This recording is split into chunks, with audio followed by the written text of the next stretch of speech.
প্রিয় দর্শক, আপনারা যেখান থেকে যে অবস্থায় আমাদেরকে দেখছেন সবাইকে স্বাগত জানাচ্ছি। আজকে আমরা এসেছি 3 নং বাদাম ইউনিয়নের একটি আশ্রয়কেন্দ্রে, যেটি হচ্ছে পশ্চিম চর কোলাকোপা হাজিপাড়া সরকারি প্রাথমিক বিদ্যালয়।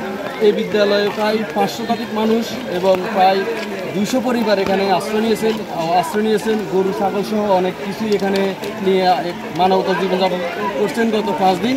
তো আমরা আপনাদেরকে এই আশ্রয়কেন্দ্রের ভিতরের অবস্থাটা একটু ঘুরে দেখানোর চেষ্টা করব। আসলে কেমন আছেন এখানে আশ্রয় নেওয়া 500 শতাধিক মানুষ এবং বিভিন্ন গবাদি পশু পাখি সহ সব কিছু। তাহলে চলুন আমাদের সাথে আমরা আপনাদের এই আশ্রয়কেন্দ্রটি একটু ঘুরে দেখানোর চেষ্টা করব।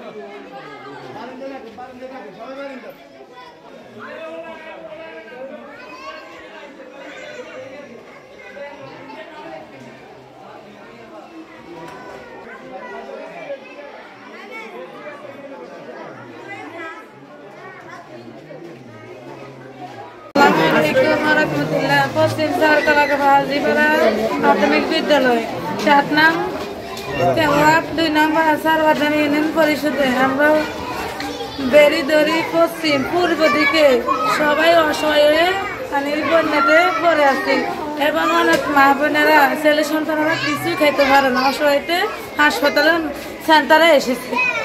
কতদিন এখানে? আজ দীর্ঘ 3 দিন। খাওয়া দাওয়া কিভাবে চলে? খাওয়া দাওয়া মানে মানুষের যে যা পারে মানে অত বেশি আসে না। সরকারি লোকজন অথবা আমাদের রাজনৈতিক কেউ আসে না, মানে এলাকার মাধ্যমে যে যা পারে তা দেয়, মানে বাইরে তো কোনো খানা আসে না আমাদের গ্রামে। আপনি কোন এলাকা থেকে আসছেন? শ্রীরামপুরে যে সমস্ত খানা কি ছেলে মেয়েদেরকে বাঁচানো যায় না। আমরা অনেক অসহায়ের মাধ্যমে সেন্টারে এসে পড়ে আছি, বাড়িঘর সব বন্যা লয়ে চলে গেছে।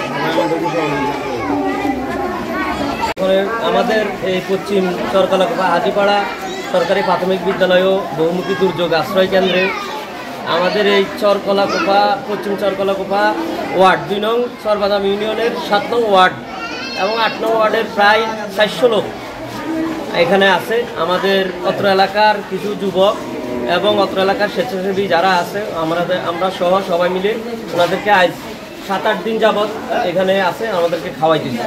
আমরা আসলে ওই রকম সরকারি বা কোনো এখনো পাইতেছি না, এই কারণে আমরা এত মানুষের খাবার সংস্থাপন করতে হিমশিম খেয়ে যাচ্ছি। এখানে সরকারি প্রশাসনের কোনো লোকজন আসে নাই? না, এখন পর্যন্ত সরকারি প্রশাসনের কোনো লোকজন আসে নাই। আর এই যে এখানে এলাকার মানুষজন আছে, আসলে কোন এলাকার মানুষজন এখানে আশ্রয় নিচ্ছে? এটা আমাদের এলাকারে বেশিরভাগ এই 2 নং বাদাম ইউনিয়নের 7 নং ওয়ার্ডের। এখন এদের খাওয়া দাওয়ার ব্যবস্থা আমরা নিজেরা চাঁদা করি, কখনো এই বাড়ির লোক, কখনো পরাজি বাড়ির লোক, কখনো আশেপাশে লোকেরা বিশেষ করে ইয়ং যে তরুণ সমাজ আছে ওরা একত্রিত হয়ে এই কাজটা করতেছে।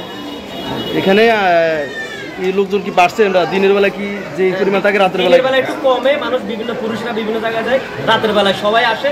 রাতে দিনের বেলায় মানে 500-600 লোক হয়ে যায়। তো রাতের খাবারে আমাদের বেশি হিমশিম খেতে হয়, দিনের বেলায় আমরা যা আয়োজন করি তাতে মোটামুটি হয়ে যায়। এখন এই যে মানুষের জন্য আসলে যারা বিত্তবান আছে তাদের কাছে কি কোনো আপনার আহ্বান আছে? হ্যাঁ, আমার অবশ্যই আহ্বান আছে। আমাদের এই দুর্যোগের আশ্রয় কেন্দ্র থেকে আমরা আহ্বান জানাবো যে যারা সহৃদয় লোক আছেন, যারা অর্থনীতিতে যাদের ধনাঢ্য, ওনাদের কাছে আমার আহ্বান যারা অন্তত এই কেন্দ্রটা যেন ভালোভাবে চলে, তা অন্তত 3 বেলা খাবারের ব্যবস্থা করতে পারি, সেইভাবে আমাদেরকে সহযোগিতা করার জন্য।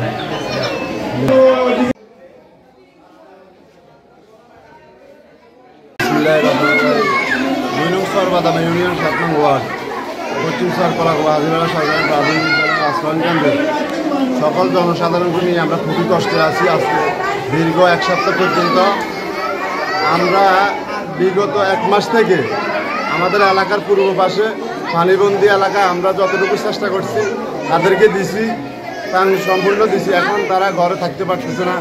আজ 1 সপ্তাহ পর্যন্ত তারা আশ্রয়কেন্দ্রে আসছে, এখানে কোনো প্রশাসনের লোক নাই, কেউ আসে না। আমরা এলাকার যুব সমাজ এবং এলাকার আশেপাশের লোকগুলা যাই দিতে চেষ্টা করতেছি, তার মাধ্যমে আমরা আসি।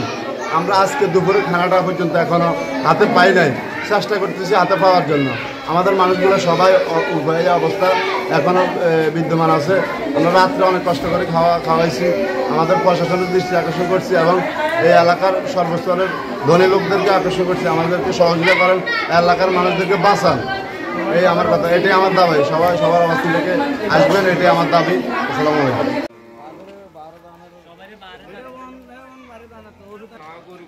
মানে ফুল ছিল, ফুল থাকে